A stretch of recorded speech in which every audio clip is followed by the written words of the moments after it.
20. Sempre vale a pena restaurar relacionamentos. Uma vez que a vida consiste em aprender a amar, Deus quer que valorizemos os relacionamentos e nos esforcemos para mantê-los, em vez de descartá-los. Sempre que houver um desacordo, uma mágoa ou um conflito, na verdade, a Bíblia diz que Deus nos deu o ministério da restauração de relacionamentos. Por esse motivo, boa parte do Novo Testamento é dedicada a nos ensinar a ter um bom relacionamento uns com os outros.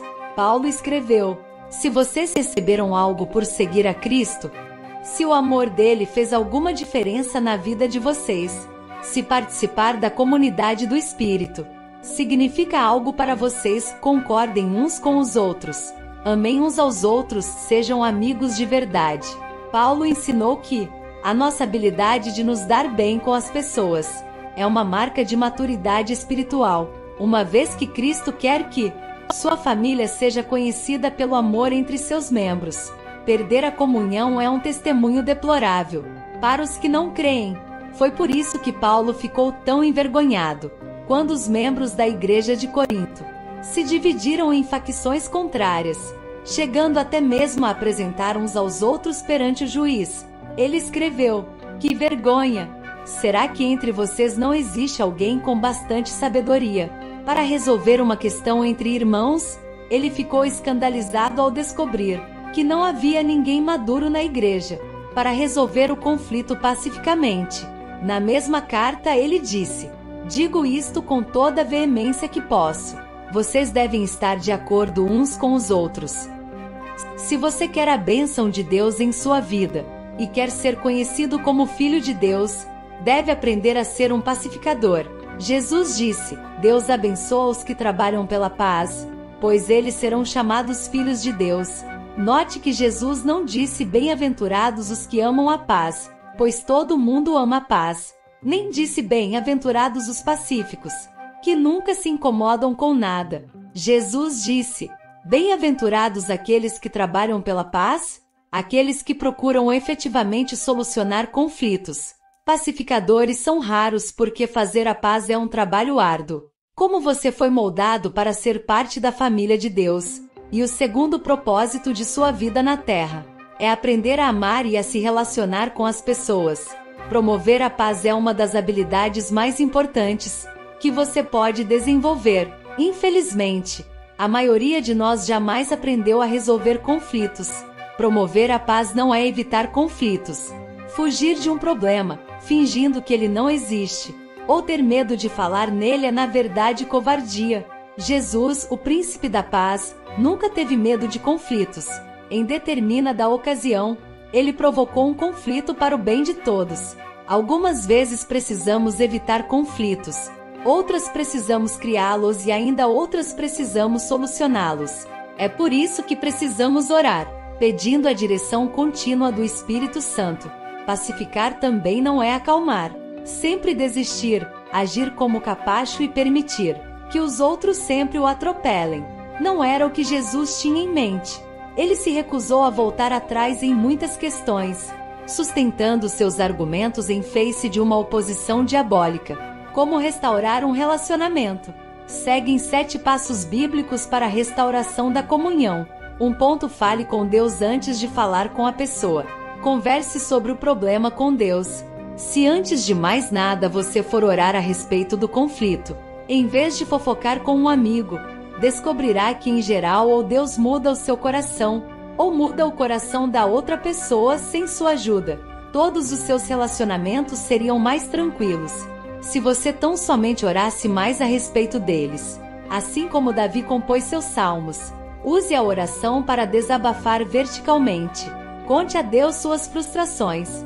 Grite por sua ajuda. Ele nunca fica surpreso ou chateado com sua raiva, mágoa, insegurança ou qualquer outra emoção. Diga-lhe, portanto, exatamente como se sente. A maioria dos conflitos tem suas razões em necessidades não satisfeitas. Algumas dessas necessidades só podem ser alcançadas por Deus. Quando você espera que uma pessoa, qualquer amigo, mulher, chefe ou membro da família, satisfaça uma necessidade que somente Deus pode atender, você está se candidatando à amargura e à decepção. Ninguém pode suprir todas as suas necessidades, exceto Deus. O apóstolo Tiago notou que muitos de nossos conflitos são causados por falta de oração. De onde vêm as guerras e contendas que há entre vocês? Vocês cobiçam coisas e não as têm. Não têm porque não pedem. Em vez de confiarmos em Deus, confiamos que os outros nos farão felizes. E então nos zangamos quando eles nos decepcionam. Deus diz: por que vocês não vêm primeiro a mim? Tome sempre a iniciativa. Não importa se você ofendeu ou foi ofendido. Deus espera que você dê o primeiro passo. Não espere pela outra parte, vá primeiro a ela. Restaurar a comunhão perdida. É tão importante que Jesus ordenou até mesmo que tivesse precedência sobre o culto de adoração. Ele disse: se você entrar no lugar da adoração e na hora de entregar a oferta, você repentinamente se lembrar de um rancor que um amigo tem contra você, abandone sua oferta. Deixe-a imediatamente, procure esse amigo e acerte as contas com ele. Então, só depois de fazer isso, volte e acerte as coisas com Deus. Quando a comunhão é prejudicada ou rompida, planeje imediatamente uma conferência de paz. Não fique procrastinando, arrumando desculpas. Nem prometa: dou um jeito nisso um dia desses. Programe um encontro o mais rápido possível. Demoras só aprofundam ressentimentos e pioram a situação. Quando se trata de conflitos, o tempo não cura nada. Ele faz que as mágoas se aprofundem. Agir rapidamente também reduz os danos espirituais para você. A Bíblia diz que o pecado, o que inclui conflitos não resolvidos, bloqueia a comunhão com Deus e impede que as orações sejam respondidas, além de nos tornar infelizes. Os amigos de Jó lembraram a ele que ficar desgostoso e amargurado é loucura, é falta de juízo, que leva à morte. Lembram também que com a sua raiva, você só está se ferindo. O sucesso de uma conferência de paz em geral depende de escolher o momento e o local adequado. Não se reúna se você estiver cansado, apressado, ou for ser interrompido. O melhor momento é quando ambos estão tranquilos. 3. Tenha compaixão pelos sentimentos dos envolvidos. Use mais os ouvidos do que a boca. Antes de procurar solucionar qualquer desavença, você deve primeiro dar ouvidos aos sentimentos das pessoas.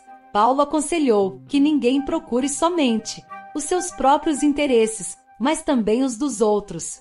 A frase cuidar de é a palavra grega sopos, de onde formamos as palavras telescópio e microscópio. Significa prestar total atenção. Concentre-se em seus sentimentos e não nos fatos.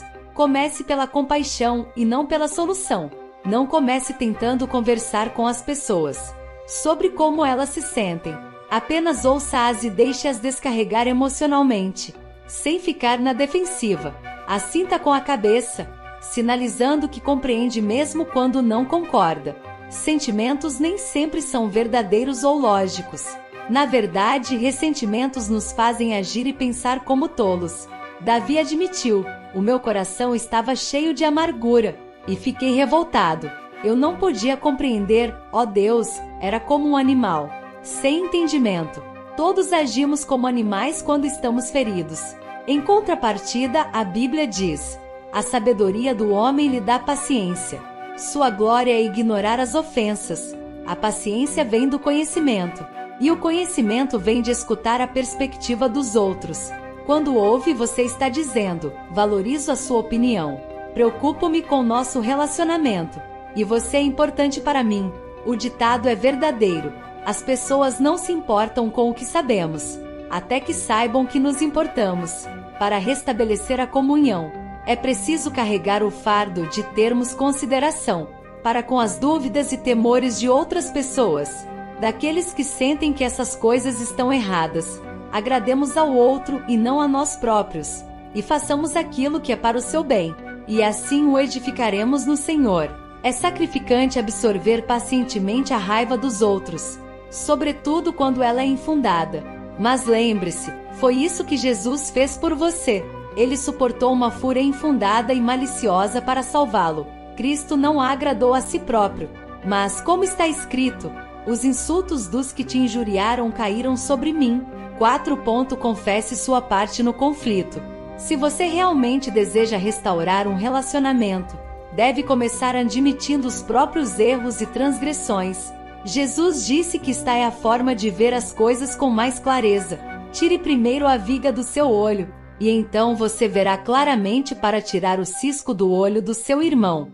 Já que todos temos pontos cegos, você precisará pedir a uma terceira pessoa que o ajude a avaliar suas ações antes de se encontrar com a pessoa com quem você tem um conflito. Também peça a Deus que lhe mostre quanto do problema foi causado por você. Pergunte: sou eu o problema? Estou sendo irrealista, insensível ou sensível demais? A Bíblia diz: se afirmarmos que estamos sem pecado, enganamos a nós mesmos.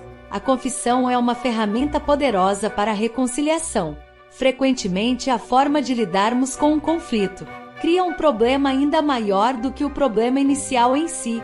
Quando você começa admitindo humildemente os seus erros, isso neutraliza a raiva da outra pessoa e desarma o seu ataque, porque ela provavelmente esperava que você ficasse na defensiva. Não dê desculpas nem transfira a culpa. Apenas confesse sinceramente qualquer participação que você tenha tido no conflito. Aceite a responsabilidade pelos seus erros e peça perdão. 5. Invista contra o problema, não contra a pessoa. Não há como solucionar o problema. Se você estiver preocupado em identificar a culpa, você terá de fazer uma escolha. A Bíblia diz: a resposta calma desvia a fúria, mas a palavra ríspida desperta a ira. Você nunca se fará entender estando zangado. Então escolha cuidadosamente as palavras. Uma resposta branda é sempre melhor que uma resposta sarcástica. Na solução de conflitos, a maneira em que você fala é tão importante quanto o que você fala. Se você falar de forma ofensiva, a outra pessoa ouvirá de forma defensiva. Deus nos diz: quem tem coração sábio é conhecido como uma pessoa compreensiva. Quanto mais agradáveis são as suas palavras, mais você consegue convencer os outros. Irritar as pessoas jamais funciona, e você nunca é persuasivo quando é áspero. Durante a Guerra Fria, ambos os lados concordaram em que algumas armas eram tão destrutivas que jamais deveriam ser usadas. Atualmente, as armas químicas e biológicas foram banidas, e os estoques de armas nucleares estão sendo reduzidos e destruídos. Para o bem da comunhão, você deve destruir seu arsenal de armas nucleares relacionais, ou seja, condenar, menosprezar, comparar, rotular, insultar, ser irônico e sarcástico. Paulo resume tudo isso desta forma: não digam palavras que fazem mal aos outros, mas usem apenas palavras boas, que ajudam os outros a crescer na fé e a conseguir o que necessitam, para que as coisas que vocês dizem façam bem aos que ouvem. 6. Coopere tanto quanto possível. Paulo disse: façam todo o possível para viver em paz com todas as pessoas. A paz sempre tem uma etiqueta de preço. Às vezes custa o nosso orgulho. Frequentemente custa o nosso egoísmo. Pelo bem da comunhão, faça o melhor que puder para chegar a um acordo. Adapte-se aos outros e mostre preferência pelas necessidades deles. Uma paráfrase da 7ª bem-aventurança de Jesus diz: você é bem-aventurado quando mostra às pessoas como cooperarem em vez de competirem e brigarem. É então que você descobre quem realmente é e o seu lugar na família de Deus. 7. Dê ênfase à reconciliação. Não há solução. Não é realista esperar que todos concordem a respeito de tudo. A reconciliação se atém ao relacionamento, enquanto a solução se atém ao problema. Quando focamos a reconciliação, o problema perde importância e não raro se torna irrelevante. Podemos restabelecer um relacionamento, mesmo quando somos incapazes de resolver nossas diferenças. Os cristãos muitas vezes discordam sincera e legitimamente dando opiniões divergentes, mas podemos discordar sem ser desagradáveis. O mesmo diamante tem diferentes aspectos, quando visto de diferentes ângulos. Deus espera unidade, não uniformidade. Podemos caminhar de braços dados, sem concordarmos em todos os assuntos. Isso não significa que você deva desistir de encontrar uma solução. Você pode precisar continuar conversando e até mesmo discutindo, mas faça isso com espírito de harmonia. Reconciliação significa fazer as pazes, não necessariamente esquecer o assunto com quem você precisa entrar em contato. Por causa deste capítulo, com quem você precisa restaurar a comunhão. Não demore mais nem um segundo. Dê uma parada agora mesmo e converse com Deus sobre essa pessoa. Então pegue o telefone e comece o processo. Esses 7 passos são simples, mas não são fáceis. É necessário muito esforço para restaurar a comunhão com alguém. Foi por isso que Pedro recomendou: esforcem-se para viver em paz com os outros. Mas quando trabalha pela paz, você está fazendo o que Deus faria. É por isso que Deus chama os pacificadores de seus filhos. 20º dia. Pensando sobre meu propósito. Um tema para reflexão. Sempre vale a pena restaurar os relacionamentos. Um versículo para memorizar. Façam todo o possível para viver em paz com todas as pessoas. Romanos 12:18. Uma pergunta para meditar. Com quem preciso restaurar meu relacionamento no dia de hoje?